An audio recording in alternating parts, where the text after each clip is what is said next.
always on the go, but the day just won't be one without your Hollywood fix. Let Golden State Media Concepts Entertainment Podcast take care of that. An all-inclusive look of pop culture.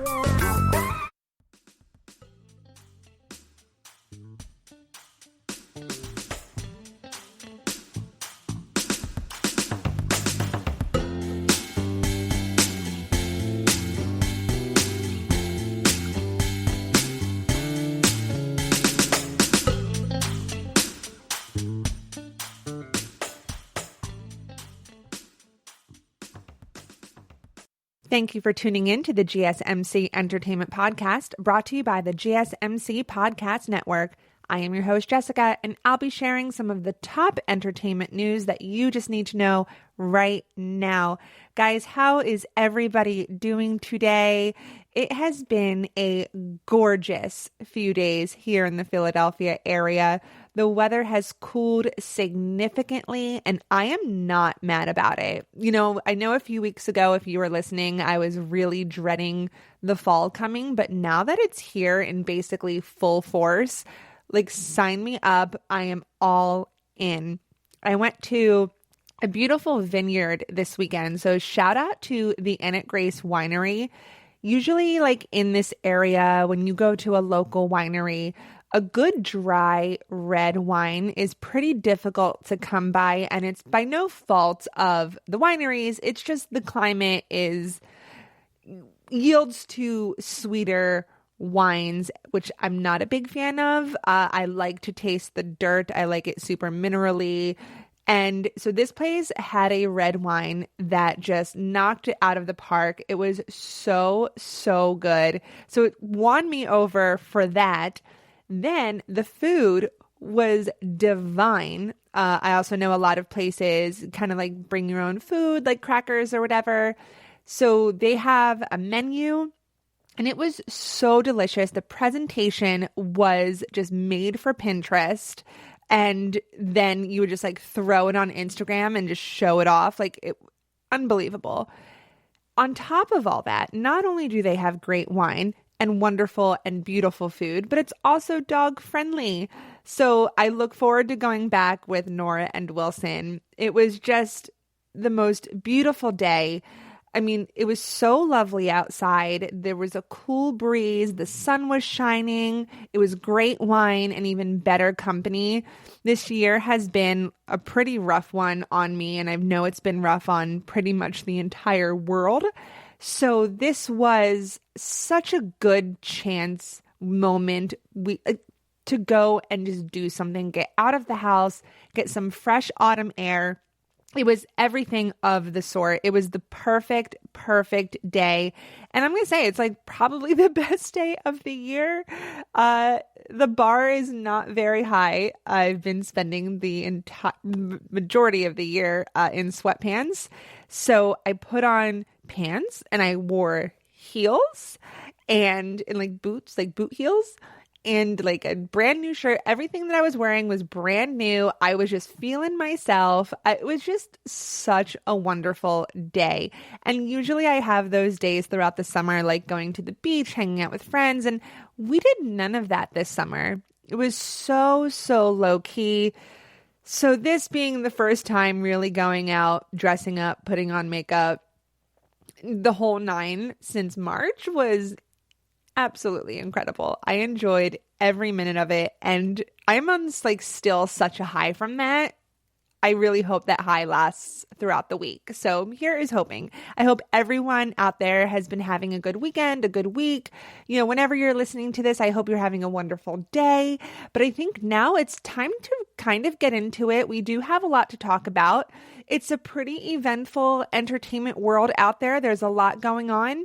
So we have a lot to discuss. We're going to talk about Ellen. We're going to talk about the Emmys, which is pretty exciting. I was able to tune into that, and I loved every moment of it, and I will explain to you why. And then also there is another shakeup in the Real Housewives franchise that we have to discuss. I mean, it's a pretty interesting story, especially if you kind of break it down into You're just going to have to listen. Break it down. It's like really salacious, very interesting. So I cannot wait to share with you guys. So let's just do it to it. Let's dive on in. Let's talk about our first story of the day. So now this first topic, I hope that this is the last time that we are going to address this because I am just so over her. I mean, it. So Ellen DeGeneres returned to the studio for the season premiere of her talk show and addressed the allegations of a toxic production environment at her daytime series with her opening monologue. Sarcastically calling her summer great, DeGeneres apologized to anyone who had been negatively affected while working on her staff. Quote, "As you may have heard, this summer there were allegations of a toxic work environment at our show, and then there was an investigation.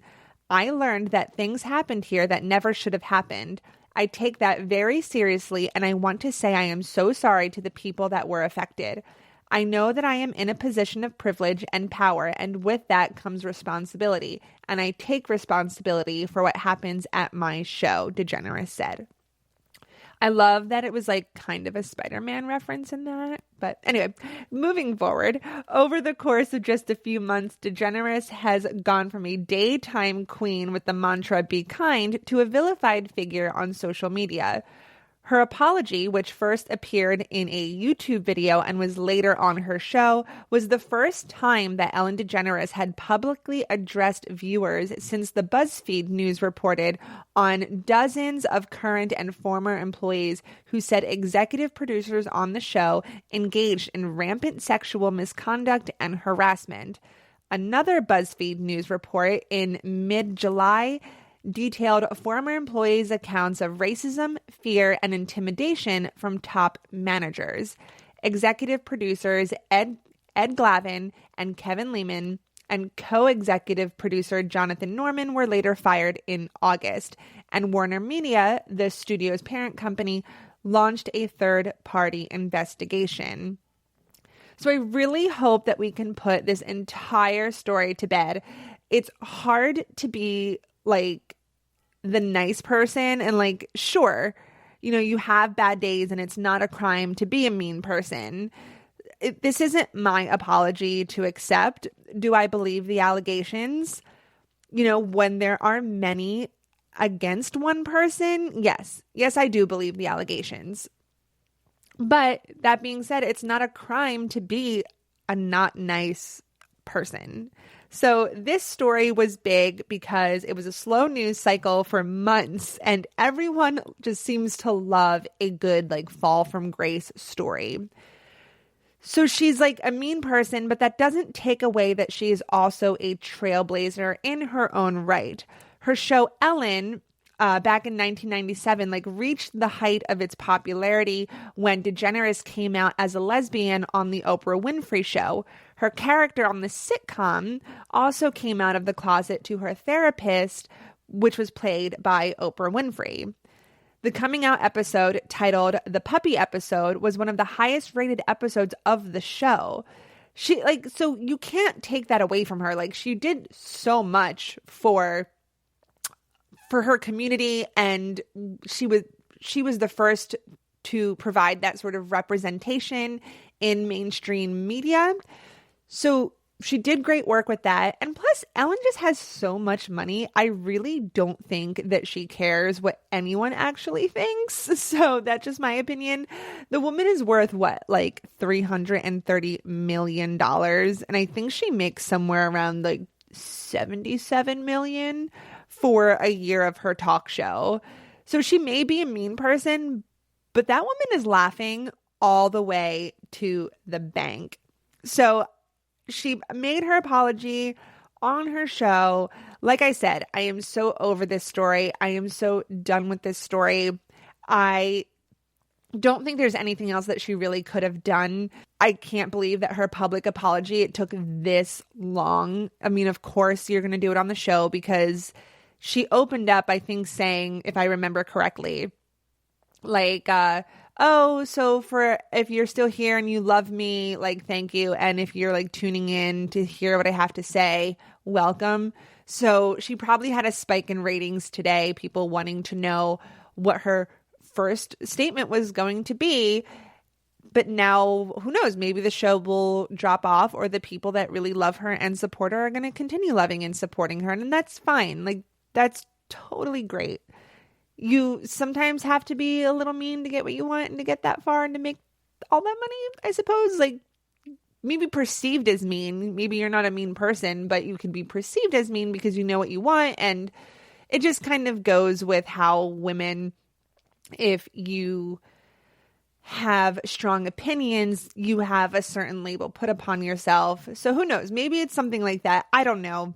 But there's so many people in Hollywood and people that have worked with her that say she's not nice. So I have to believe it, and I do believe it. But who knows? I think her show might have another season or two left. I can't imagine it going much longer, to be perfectly honest, especially with the way television and how we consume TV is just constantly changing. I think she's just going to end up running out her contract and then calling it quits, and maybe go on to another money-making venture that we can all be a little jealous of. I'm not going to lie. I wouldn't mind having $330 million. I don't know about you, but I would take it. So I wanted to touch on that. Like I said, I really hope it's the last time. The next time I talk about Ellen, I really hope it's because her TV show is coming to an end, and I'm just going to have to report on it. But as far as this story is concerned, as of right now, this podcaster is done talking about it. So yay! Everyone clap your hands. This is the last time I'm talking about Ellen and her scandal. But because I have reported so much on it in the past, I feel like I had to at least bring up her public apology to kind of round everything out. So that is that. We have put that story to bed. We shall never speak of it again. So this episode, there is so much more to discuss. We are going to talk about the Emmys next. We're going to talk about the big winners of the night and some other winners as well. And then we're also going to talk about the Real Housewives franchise. There has been yet another shakeup. Actually, I think two since I last recorded. So we're going to talk about what that means for the franchise moving forward. And then at the end of the episode, in the spirit of the Emmys, my list is going to be a little different. We're going to recap some of the big winners from the past. Do we still remember the shows today, or were they just flash in the pan, in the moment winners? So guys, stay tuned. This is going to be such a fun episode. I can't wait to share it with you. We will be right back. Want to find out what movies to go see? Then check out the GSMC Movie Podcast. It's your ticket to the latest movies, whether it's a new blockbuster event, romantic, comedy, or action flick. This show has got it all covered. They talk some what to go see now. Don't bother. What's hot on Netflix and everything in between. That's gsmcpodcast.com/movie-podcast. When it's all about the movies, it has to be this new show. Don't forget to like them on Facebook and follow them on Twitter. Visit gsmcpodcast.com for more info.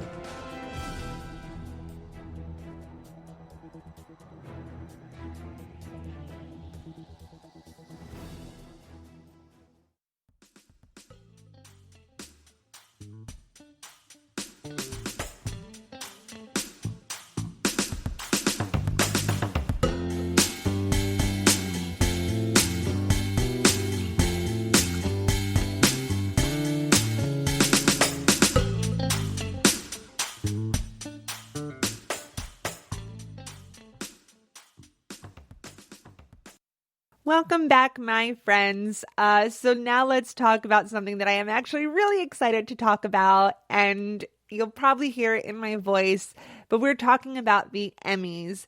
The 72nd Primetime Emmy Awards were on Sunday night, hosted by one of my favorites, Jimmy Kimmel.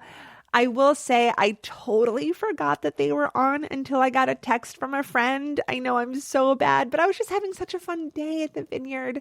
But I was a little distracted, but I did tune in just in time to watch Schitt's Creek just dominate. HBO did too, but Schitt's Creek finally got the credit it most certainly deserves. The comedy series broke records by winning in every category that it was nominated in the comedy section. This sitcom won Outstanding Comedy Series, Outstanding Writing for a Comedy Series, and Outstanding Directing for a Comedy Series. The cast also won every comedy acting award, with Catherine O'Hara and Eugene Levy taking Outstanding Comedy Actress and Actor, respectively, and Dan Levy and Annie Murphy winning Outstanding Comedy Supporting Actor and Actress, giving Schitt's Creek a complete sweep of this year's comedy categories all together.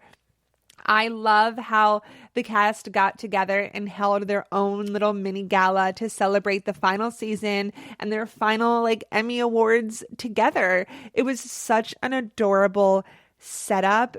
And also Dan Levy, who created the show and played the role of David Rose, is just the hype man that we all need.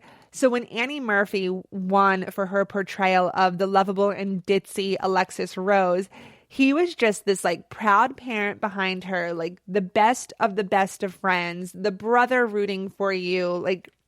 He was everything of the sort. It was so sweet to watch how Dan was just he would always be in the background. So when they were accepting their awards, there was always him in the corner, and he was just always gazing, so excited, so proud, so happy. It was so beautiful and so wonderful to watch. So Catherine O'Hara, the queen that she is, won her very first Emmy, if you could believe, for acting, the second Emmy of her entire career. She had previously won an Emmy back in 1982 for writing on SCTV, a Canadian sketch comedy show. So during her 45-year television career, she had been nominated 3 times for writing and 3 times for acting. And this is only her second and her first for acting. How can that even be real? She is such an icon. So she was in a sequins black dress and a matching mask. O'Hara accepted her statuette for Best Lead Actress in a Comedy for her role as Moira Rose. And I'm telling you, I cried. I really did. I would be lying if I said I didn't. This is all Moira could ever have dreamt of. O'Hara's Moira is a fan favorite of the show, beloved for her over-the-top personality and the who knows where that came from accent. I'm not even going to try to do it because I know that I can't, and I will just make an absolute fool of myself. But the washed-up former soap star isn't just a meme mainstay. She is the unlikely emotional heart of the series. Eugene Levy took home an Emmy as well for his portrayal of David Rose. Eugene Levy later joked how he had won 3 Emmys during the course of his career, and his son had won 4 in just one evening.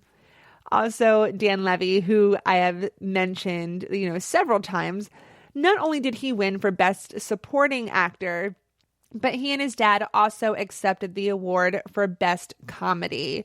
It's so well deserved. I absolutely love this show.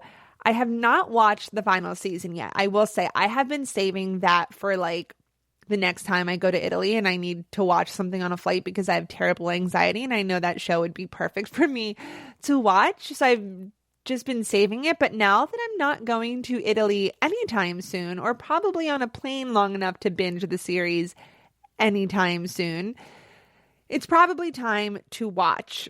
So I kind of know what happens because I follow all of their accounts, and I follow all of the meme accounts, and I follow everything related to Schitt's Creek. Like I said, I really love the show. I went to go see them live in the middle of a snowstorm. It is so good. So I think it'll be time to watch. But what's interesting is that a lot of people got turned on by Schitt's Creek through Netflix. And even though it's not a Netflix original, Netflix is what really gave this show legs here in the United States. So I'm wondering if with this big historical Emmy sweep. And I really hope it's going to come on Netflix soon because I'm ready to just sit down, binge, have some popcorn, some wine, and call it a night. And they're easy to binge watch. I think the episodes are like 20, 25 minutes long. And there's not too many episodes in a season. And if I can't, maybe I'll just start from the beginning and watch. But yeah, I really love the show. It is so well deserved. If you have not seen Schitt's Creek, please do yourself a favor. Give it a few episodes. When I first started watching, I was a little like off put. Like I was just so confused as to what I was witnessing in front of me. And I didn't love the characters right away. But as the show progressed and you really got to know these characters and their situations, you really do grow to love them. And like I said, like Moira becomes so lovable and so warm and really the rock.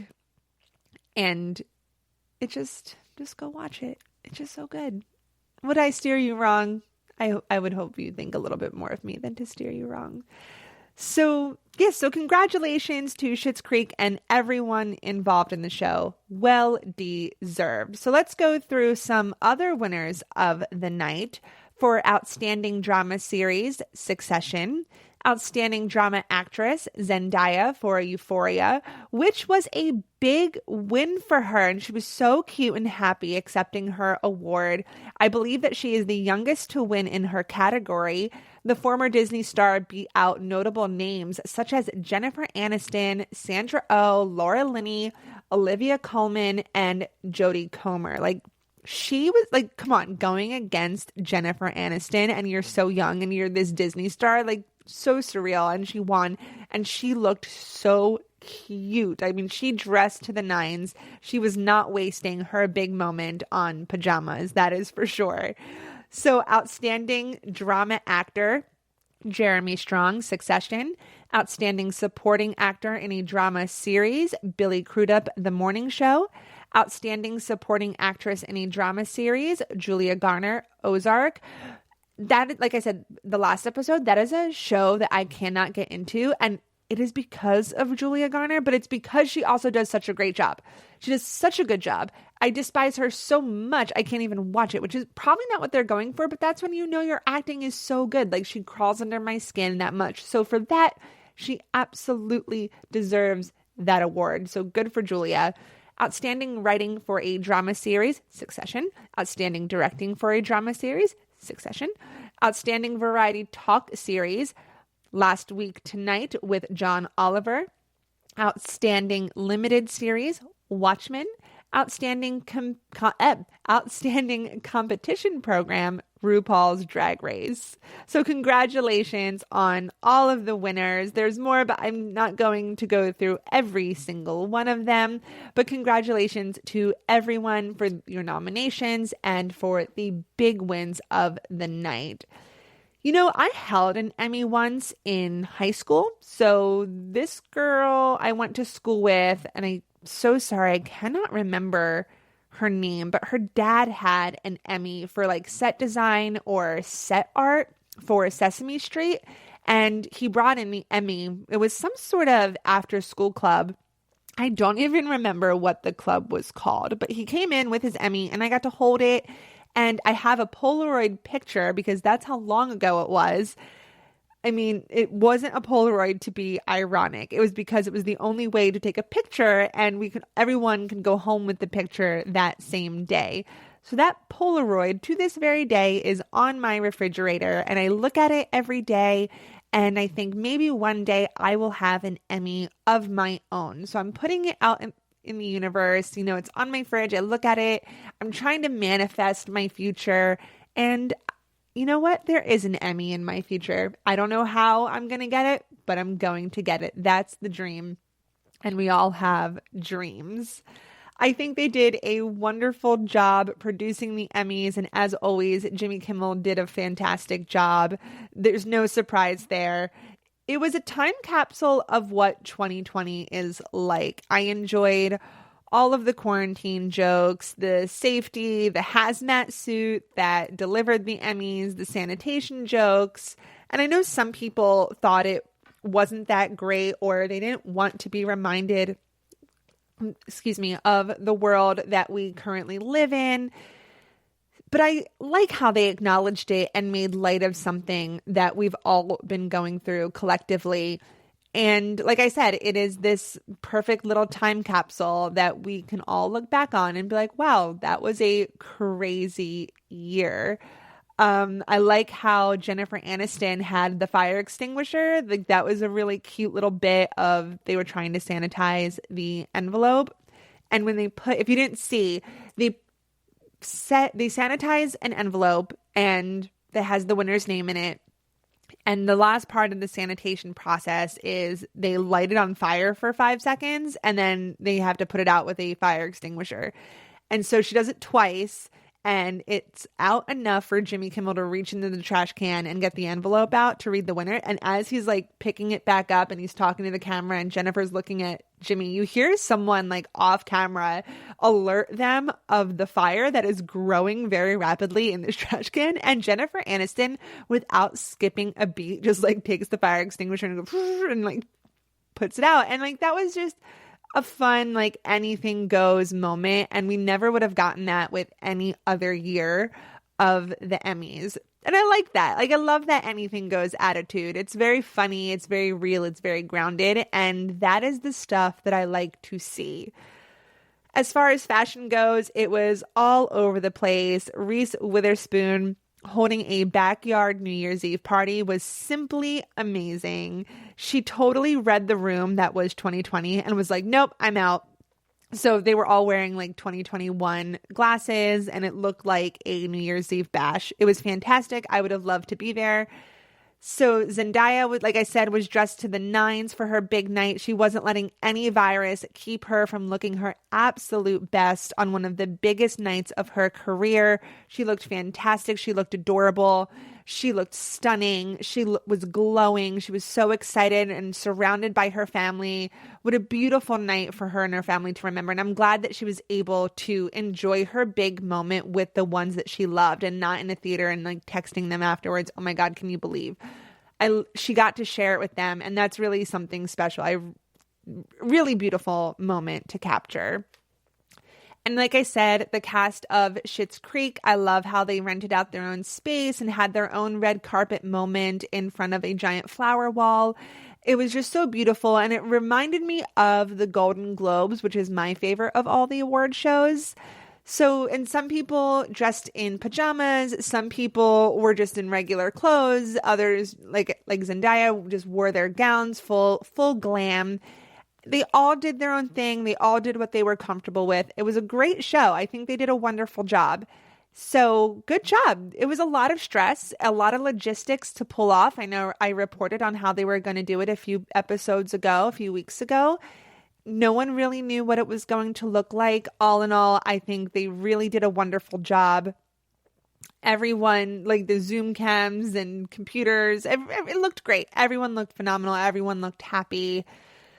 So yeah, that was it. That was the Emmys. I'm wondering what other award shows are going to look like moving forward.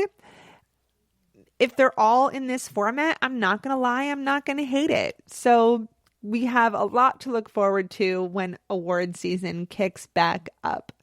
I mean, I'm really hoping it's not going to have to be like this. I really hope that we're out of this, but I don't know at this point. I didn't even think we would still be here now. And here we are.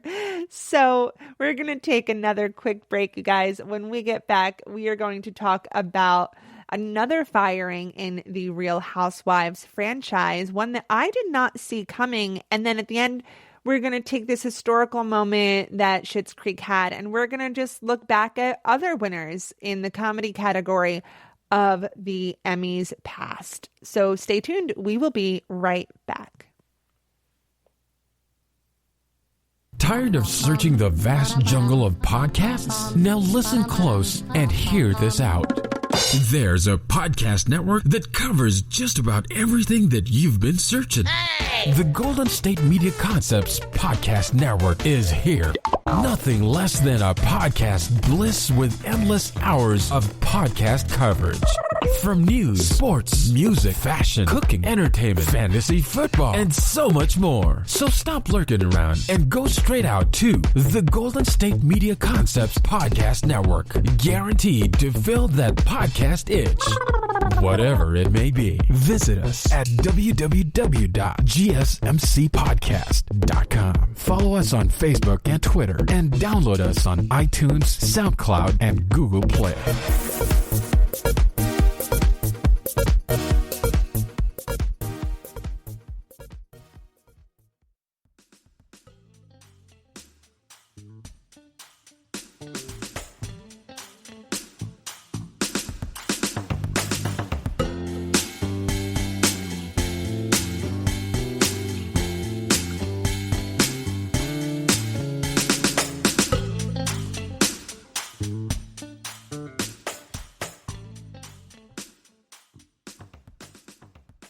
Welcome back, my friends. This next story is a juicy one because it has been evolving throughout the day. Luckily, I had to move recording this podcast at the end of the day, so I'm able to kind of recap everything with you. We can talk about it. I have enough detail we can totally discuss. So Bravo fans, this segment is for you. So let me know what you think. I have my opinions. I would love to hear what you have to say. So this morning, the Daily Mail and Page Six reported that Teddi Mellencamp is being let go. I believe the term that they used was axed from the Real Housewives of Beverly Hills. So Page Six this is what I saw first. So they reported that Teddi Mellencamp is set to be axed from the Real Housewives of Beverly Hills after 3 seasons on the show. They got their information from the Daily Mail. So naturally, I went to thedailymail.com. And this is a UK-based publication. And they wrote, a production insider has told dailymail.com Teddi will be advised this week that she will not be picked up for another season.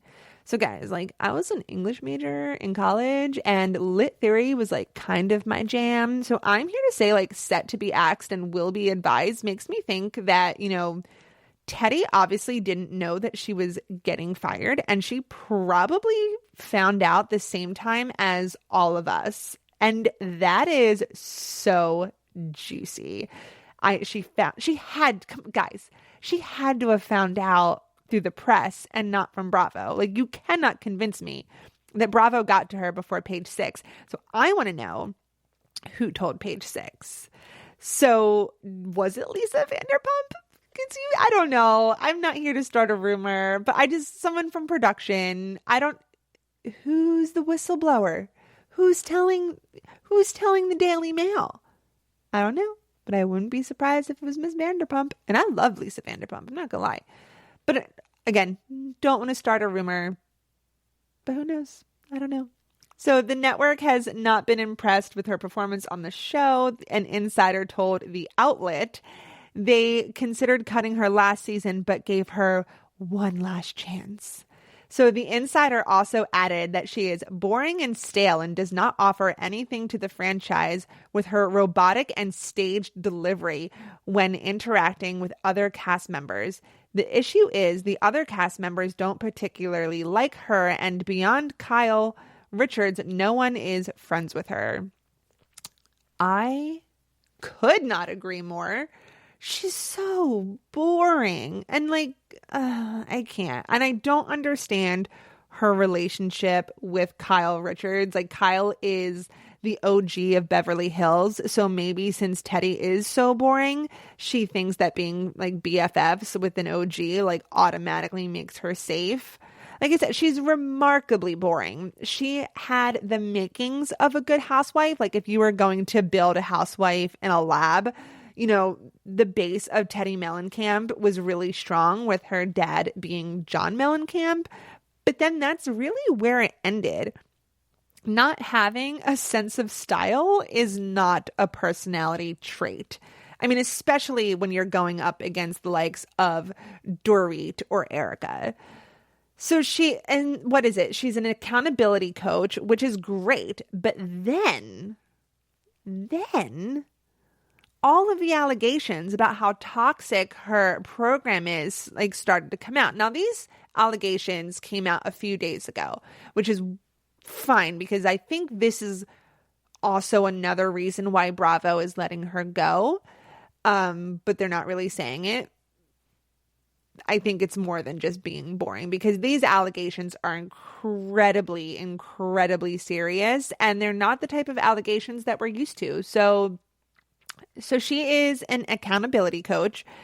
So recently, a series of accusations and allegations about Teddi's All-In program began circulating on social media, sourced from like anonymous users claiming to be former All-In by Teddi clients. The messages allege that the program's coaches often push unhealthy, restrictive standards of dieting on clients. Each client is assigned an accountability coach to keep them on track with their weight loss. However, these coaches do not have any fitness, medical, or health certifications. According to All-In's website, the only requirement that the potential coaches must complete is doing the program themselves before they are, quote, hand selected by Teddi.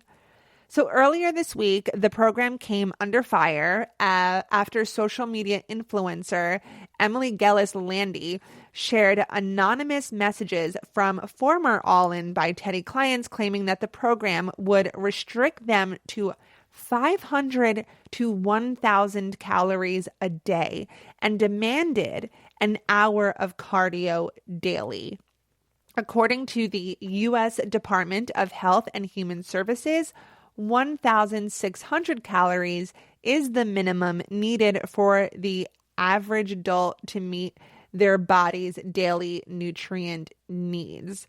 Many have called the program out for teaching disordered eating, stating that Teddi's diet is simply just starvation with cardio. So one person alleged that when she added carrots to one of her meals, she was told that in the future it needed to be a green vegetable because carrots have too much sugar. Others claim that they were only allowed to have 1 cup of soup for dinner.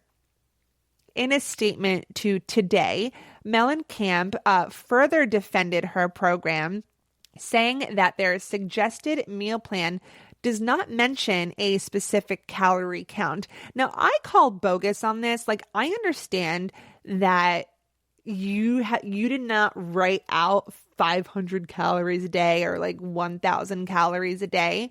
But if you come up with a meal plan, you can figure out how many calories that is. I mean, there's so many apps for that, girlfriend. So that was just such a cop-out of a statement. Like, oh, it's only like a cup a day. Okay, so you're going to say you can only have soup for dinner, and because they found that soup was easy to digest in the evenings, which is why a lighter meal such as soup, salads, or veggie prominent dinners are encouraged while on the program. Like, that's fine. But when you restrict it to a cup of soup, you can easily find out the calorie count for that cup of soup. It is really not hard, and it's just such a misstep. So, like I said, it should be noted that I have my degree in English and not nutrition, but I do not agree with this business model at all. It's ridiculous, and it's so icky to me. I think part of an accountability coach is wonderful. I know I'm someone who needs to be held accountable. I need someone to hold me accountable. I work best with like deadlines, for example. But then there's the whole part of giving out the meal plan when you have no business in doing so. Like, no one's certified to do it. And that is what's so dangerous. So if I could like restructure instead of like this blanket quote diet, then maybe work with the clients one-on-one would be a much better way to go about business. So you can be like, all right, well, this client needs to lose weight, and their goal isn't so much the losing weight, but the goal is they just need to go to the gym. Okay, I'm going to make sure every day you go to the gym. So every day you check in with me. Hey, I'm at the gym. Wonderful. what's your goal? Run a mile. Did you run a mile today? Yes. And you know what? Tomorrow I want to run a mile and a half. Wonderful. Noted. Tomorrow you're running a mile and a half. So then the next day you make sure the person runs a mile and a half. But don't touch what they're eating and don't touch what they're drinking unless you are certified to do so. I mean, if you have no training on like food and how it works with your body and your digestive system and how you process certain things, and everyone's a little different, you can't be giving these blanket statements on what you can and what you cannot eat. That's so dangerous. And like, someone said, you're teaching like this terrible behavior and you can cause serious damage down the road. There's one thing to be accountable, but you're not a nutritionist. There's a huge, huge difference, Teddi. So she's leaving the program. Oh my gosh, leaving the program. She's leaving the show. Not devastated for her. However, I am devastated that she absolutely had found out through the press. I mean, I could just picture Kyle Richards calling her in a tizzy, being like, oh my God, I can't believe, did you see page 6? Because they're always talking about like page 6 on the show, aren't they? I think it's page 6 that they're always referencing. Like, oh, you sold the story.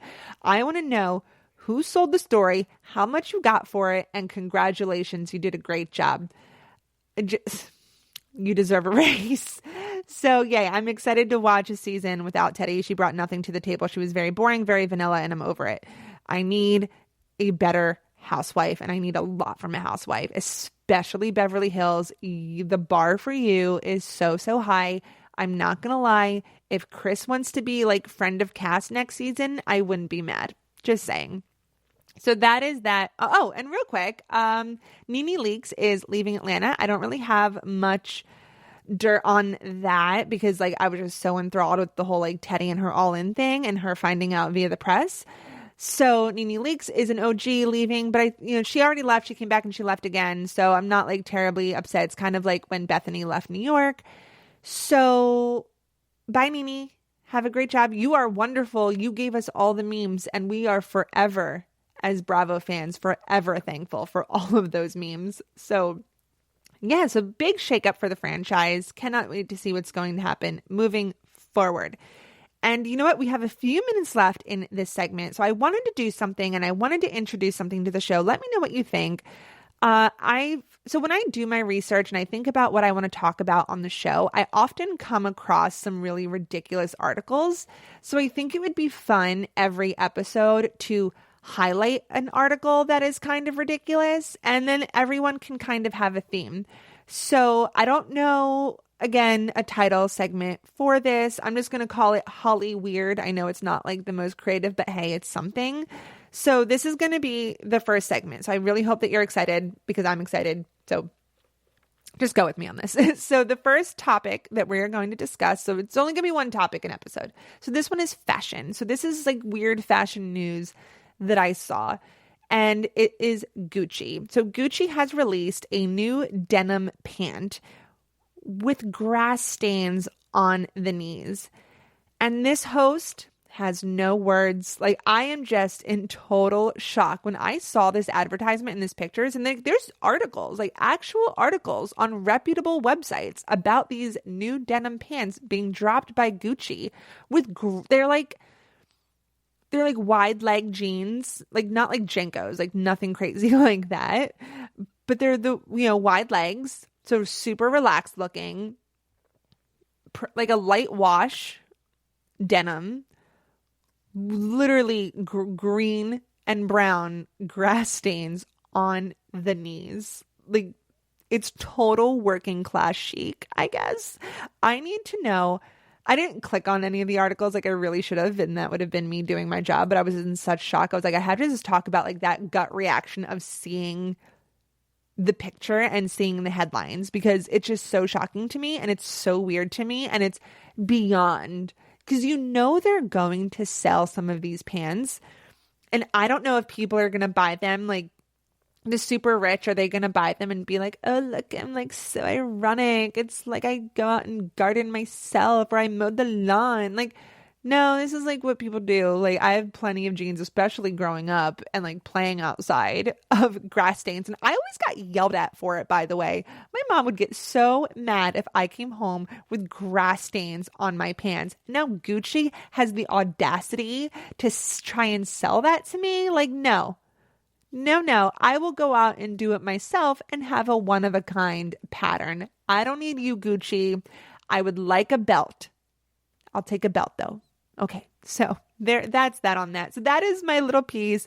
So every episode, I'm going to bring to you a weird headline that I saw. Today was fashion and the Gucci grass stain, working class chic pants. So anyway, guys, that is that on that. I hope you enjoyed all of the fun celebrity news, but I hope you stay tuned for the next segment of the show. We're going to talk about where Schitt's Creek sits in history and compare Schitt's Creek to other shows that had won, best comedy series. So a little history lesson again, similar to a few episodes ago. You guys, thank you so much. Be right back. Golden State Media Concepts bring you Book Review Podcast, a haven for bookworms of all ages and the widest genres, from mystery to memoirs, romance to comedy, fantasy to sci-fi. If you love to read, this is the podcast for you. It's the Golden State Media Concepts Book Review Podcast.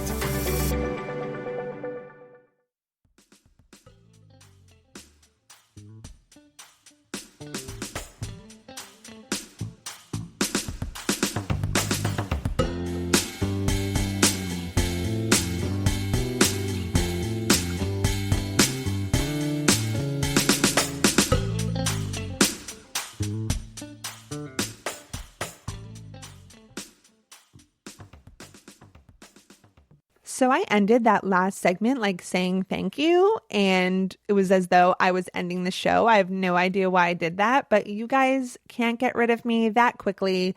We still have one more segment to go. Welcome to the final portion of the podcast where I present a list of things that I like. In honor of the Emmys, I am going to be dropping some knowledge and sharing previous winners. Schitt's Creek made history this year, winning every category for comedy.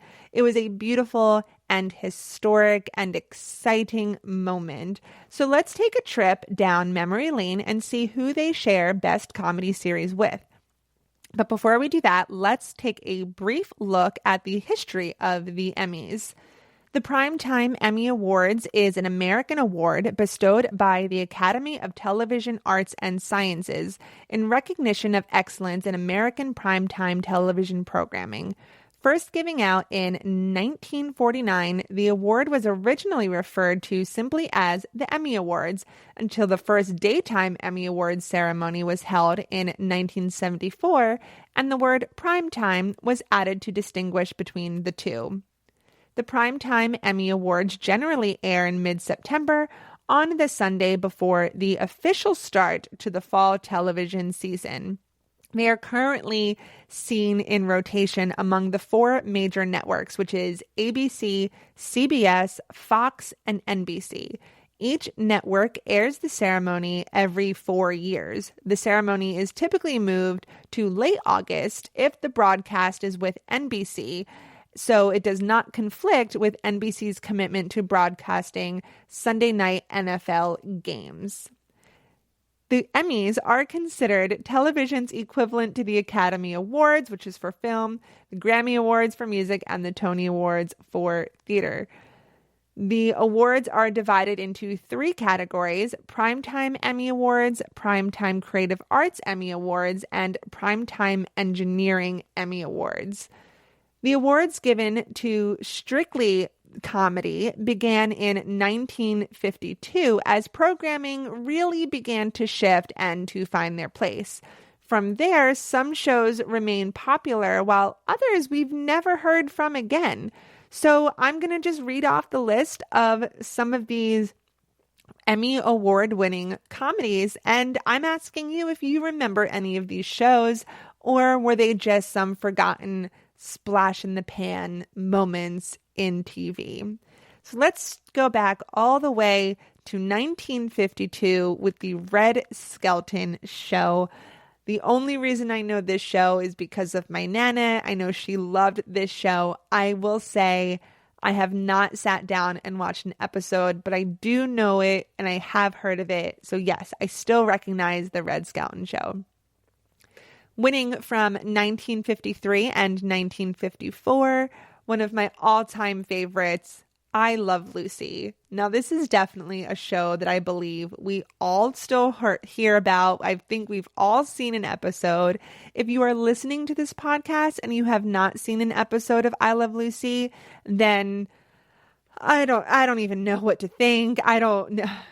I want to say I'm getting old, but it was an old show even for me. So go do yourself a favor and go on Hulu and watch I Love Lucy. It's great. It's excellent, and it's a reason it's still a mainstay today. 1955, Make Room for Daddy. I have never in my life heard of that show. Was it great for like one season? I don't know. Who knows? Maybe I'll look it up. 1956 and 1958, The Phil Silvers Show. I must say I have not heard of it, but it lasted, it got 2 Emmys back to back, so it must have been really good. 1959, it was the Jack Benny program. I have heard of Jack Benny, but I have not heard of, at least I don't think I've heard of the Jack Benny program. I've never seen it, but Jack Benny, the name sounds familiar. 1960, winner of the Best Comedy was the Art Carney special, Never Have I Ever. 1961, again, the Jack Benny program. 1962, the Bob Newhart Show. Yes, I have heard of that. I've heard of it for sure. 1963 and 1964, I believe everyone has heard of this. If you have not, then I feel old. The Dick Van Dyke Show. 1965, it was not one award, so we are not going to count that year. They did like these honorary awards that year. 1966, we are back with the Dick Van Dyke Show. 1967, I cannot believe this won for Best Comedy.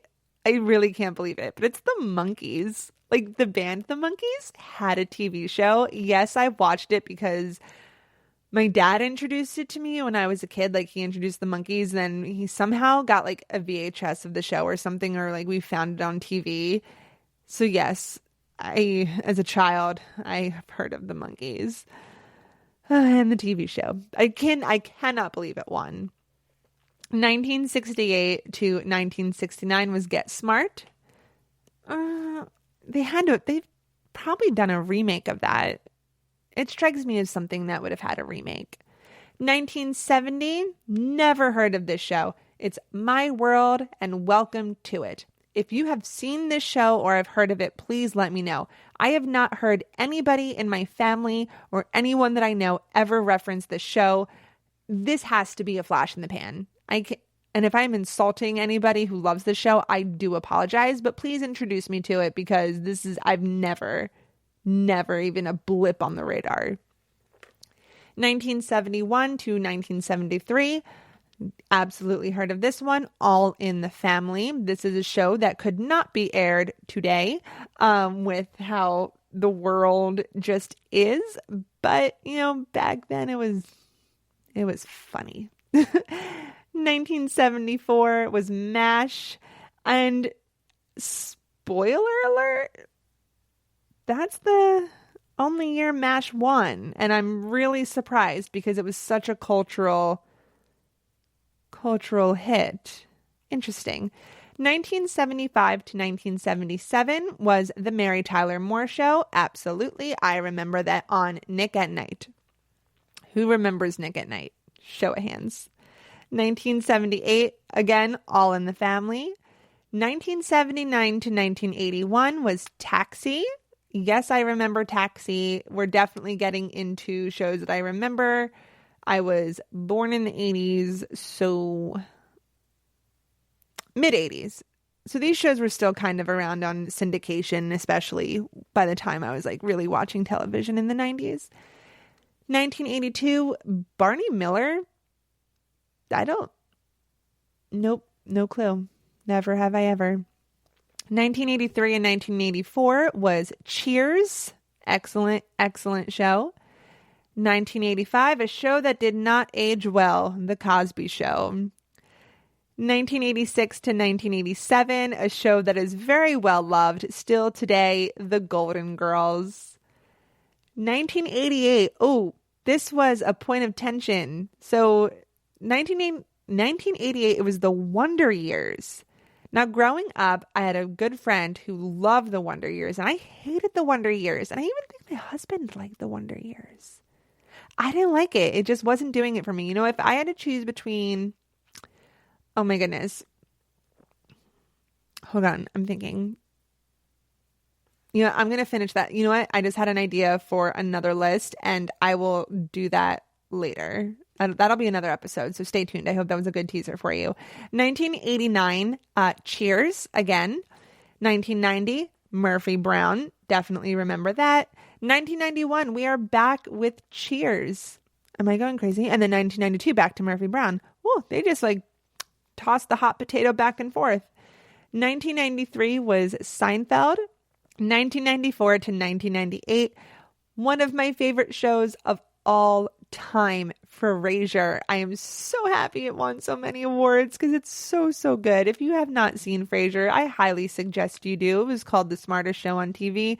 You know, I'm not saying I'm smart, but like, I got it. I liked it. I laughed at it. So that's a good one. Definitely go watch some Frasier. You can definitely see that on Hulu as well. 1999, Ally McBeal. That's where the famous like dancing baby came from. If you don't know what I'm talking about, look it up. Look it up on YouTube. 2000, Will and Grace.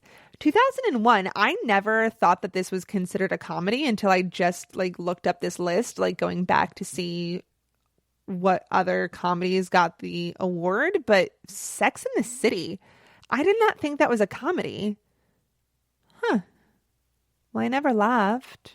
I thought it was a drama. I guess it's a comedy. I don't know. I just don't, whatever. I'm not a big Sex and the City fan. I think I'm the only female who isn't a big fan of it. 2002, Friends. 2003, Everybody Loves Raymond. 2004, Arrested Development. 2005, we're back to Everybody Loves Raymond. 2006, The Office, which I haven't watched, by the way. So I think maybe in the next few weeks, could I watch The Office? Can I get into it? I don't know. Bachelor's starting soon. TV's starting to pick up. I think the window on The Office is left, but that's definitely something on the list of shows to watch that everyone loved that I've never seen. 2007 to 2009, we have 30 Rock. 2010 to 2014, Modern Family. 2015 to 2017 was Veep. So there were years where, I mean, no one had a chance. That's wild. 2018, The Marvelous Mrs. Maisel. That is another show that I definitely want to get into. I've heard nothing but good things about it. And it was nominated again this year. 2009, Fleabag. Now, I'm not here to insult anybody. I have never heard of that show. Like, not once. I've heard of it once. That was last year's Emmys when it won. But other than that, I have never seen it. I've never heard about it. No one I know has talked about it. It had to have just been like the people voting were just really feeling themselves and were like, oh, we're going to do something like artsy and great. But I've never heard of Fleabag ever. And then finally, that brings us to this year, 2020, Schitt's Creek.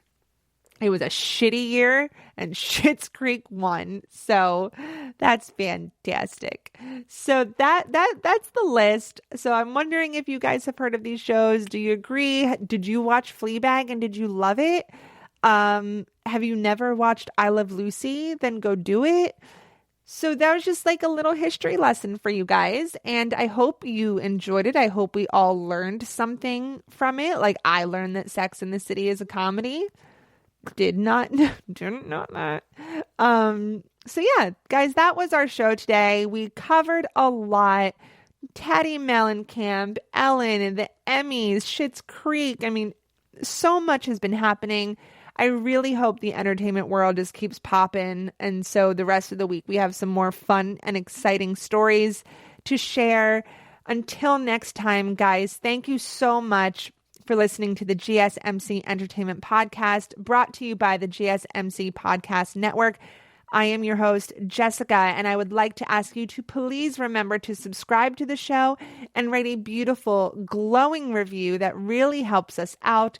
Also, if you could please follow us on Facebook, Twitter, and Instagram, I would really, really appreciate it. Come say hi. I would love to say hello to all of you. And thank you so much, guys. Have a wonderful night. I will see you later in the week. Have a wonderful evening. Enjoy every beautiful moment. Bye-bye. You've been listening to the Golden State Media Concepts Entertainment Podcast, part of the Golden State Media Concepts Podcast Network. You can find this show and others like it at www.gsmcpodcast.com. Download our podcast on iTunes, Stitcher, SoundCloud, and Google Play. Just type in GSMC to find all the shows from the Golden State Media Concepts Podcast Network. From movies to music, from sports to entertainment, and even weird news. You can also follow us on Twitter and on Facebook. Thank you, and we hope you have enjoyed today's program.